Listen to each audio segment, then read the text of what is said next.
నమస్తే అండి, ఎలా ఉన్నారు? ఈ రోజు మన డ్యూటీ విజయవాడ ఎయిర్పోర్ట్ కి వెళ్ళాలి. సో ఇంకా ఎర్లీ మార్నింగ్ 3:30కి బయలుదేరాము. మార్నింగ్ కల్లా గన్నవరంలో ఉన్నాము. ఇంకా టిఫిన్ చేసేసి ఎయిర్పోర్ట్ కి వచ్చేసాము. అయితే విజయవాడ పరిస్థితుల గురించి మీకు తెలిసిందే. ఇప్పటికి కూడా వర్షం పడతానే ఉందండి.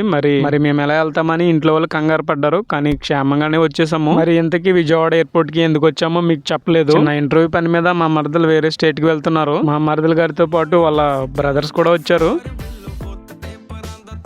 మరి లోపలికి వెళ్ళాక ఫ్లైట్ మూవ్ అయ్యే వరకు ఉండాలి కదండి. ఈ లోపు ఎయిర్పోర్ట్ లో అటు ఇటు తిరుగుతున్నాము. ఇక్కడ నడుస్తుంటే జారిపోతామేమో అన్నట్టుగా ఉంది. మన చెప్పులను బట్టి కూడా ఉంటది అనుకోండి. ఇంత వర్షంలో కూడా మన ఇండియన్ ఫ్లాగ్ ఫ్లై అవుతూనే ఉంది. ఇక్కడ ఎయిర్పోర్ట్ లో క్లైమేట్ చాలా బాగుంది. అయితే చాలా సేపు వెయిట్ చేశాక ఫ్లైట్ మూవ్ అయిందని మెసేజ్ వచ్చింది. ఇంకా మేము కూడా బయలుదేరుతున్నాము. అంటే 4 hours జర్నీ చేయాలి. ఇవ్వండి మరి ఈ రోజు మన ఫ్యామిలీ డ్యూటీ విశేషాలు. మరి వీడియో నచ్చితే ఒక లైక్ చేయండి, అలాగే ఫాలో చేయండి. ఇక ఉంటానండి మరి. Thank you.